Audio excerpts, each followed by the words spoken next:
Reprise le débat. L'honorable députée de Thérèse de Blainville.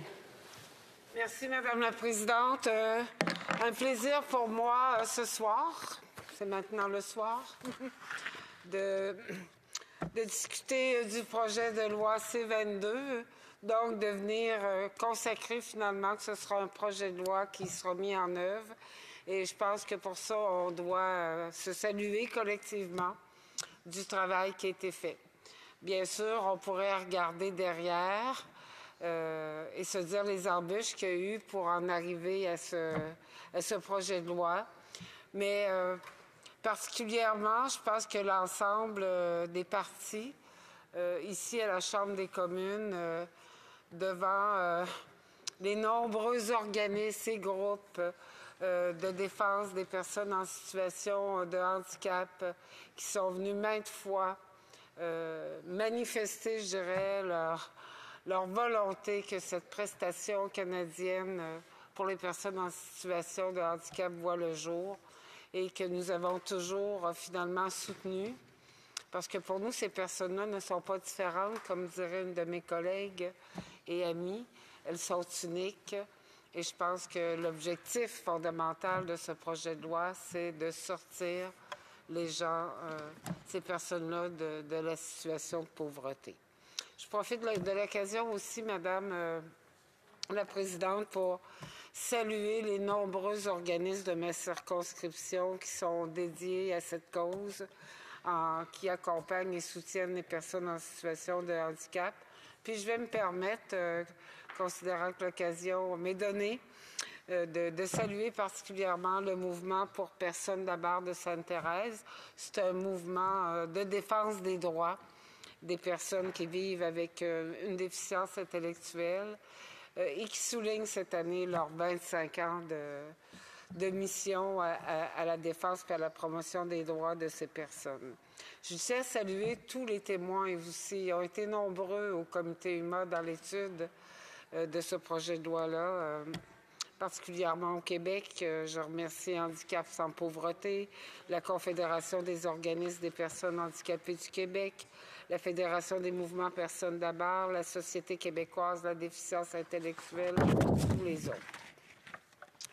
Il y a une chose qui est convenue et qu'il faut s'assurer, et ça a toujours été le discours, l'intention ou l'objectif du gouvernement, bien sûr, qui va demander notre surveillance accrue, c'est que cette prestation, cette nouvelle prestation pour les personnes en situation de handicap, agisse en complémentarité et non pas en substitution de ce qui existe comme soutien à ces personnes-là au Québec et dans les provinces.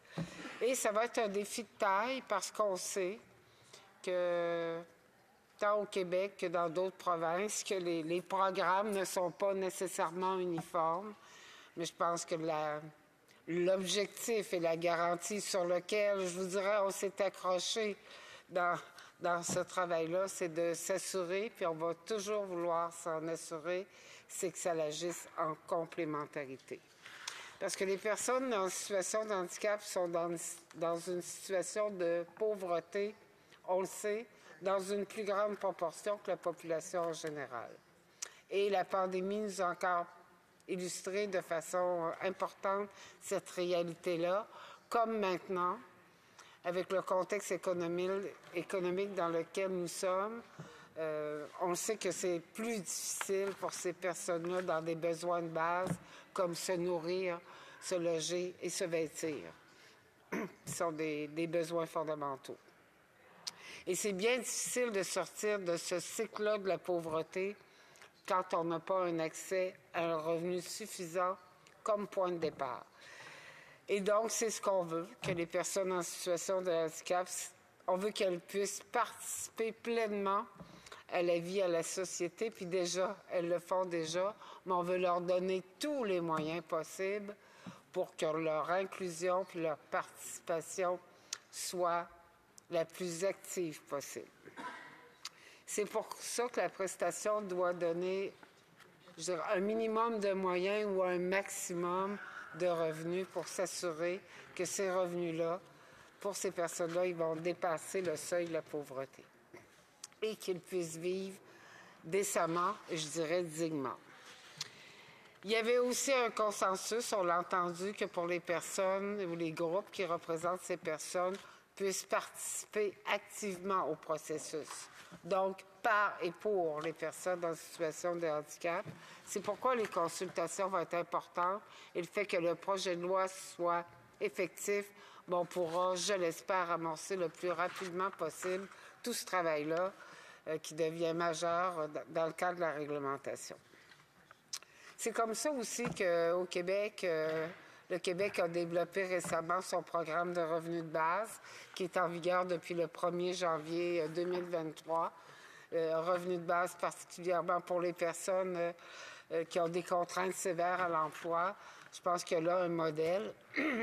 Mais tout ça pour dire que si on veut mettre en place une prestation canadienne, un supplément de revenu garanti, il faut s'assurer que ça agisse en complémentarité et ça ne viendra rien enlever aux programmes sociaux qui sont déjà forts dans certaines provinces pour ces personnes-là. Et on souhaitait tous que ça soit adopté au plus vite.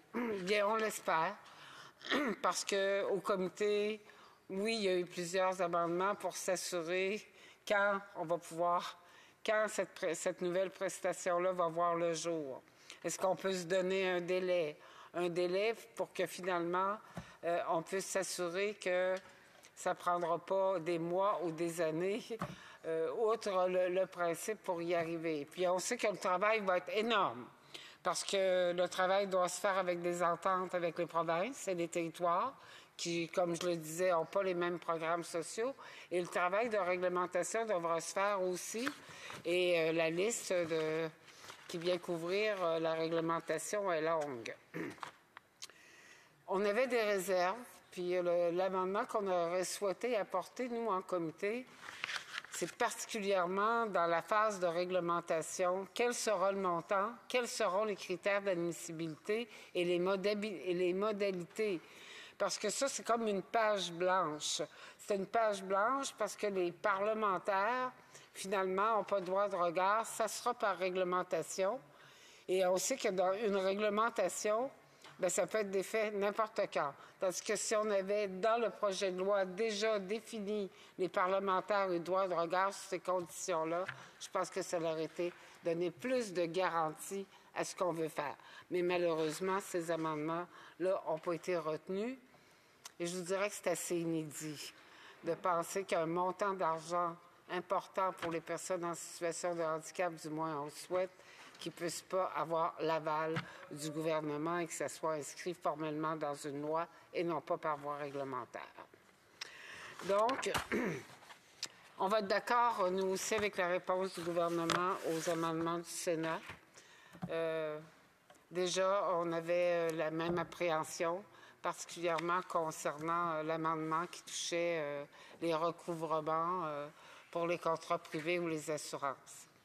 Écoutez, j'ai même eu l'occasion d'échanger si nos personnes en situation de handicap, s'il y a quelque chose qu'ils n'ont pas besoin, c'est de faire un débat constitutionnel sur ce qui est de la compétence des provinces et ce qui est de la compétence provinciale. Quand on arrive dans des contrats privés ou des régimes d'assurance, là, de faire un débat juridique si les personnes ont le droit ou pas droit ou à ces prestations-là qu'on veut mettre de l'avant, je pense que ça ne ferait que retarder la situation. C'est des questions qui doivent être étudiées de façon judicieuse et pour nous, ça nous semblait une réponse plus qu'adéquate de donner avec respect aux sénateurs qui ont travaillé là-dessus en pouvant recevoir les autres amendements.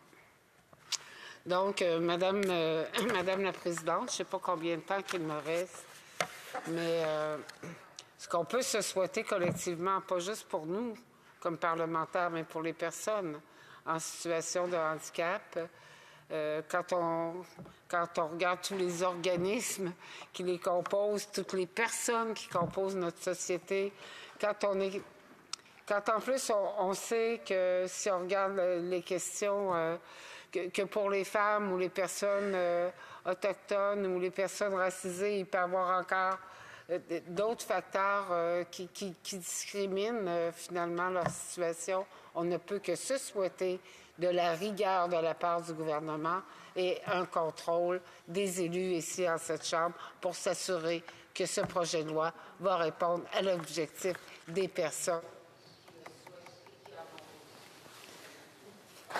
Questions et commentaires?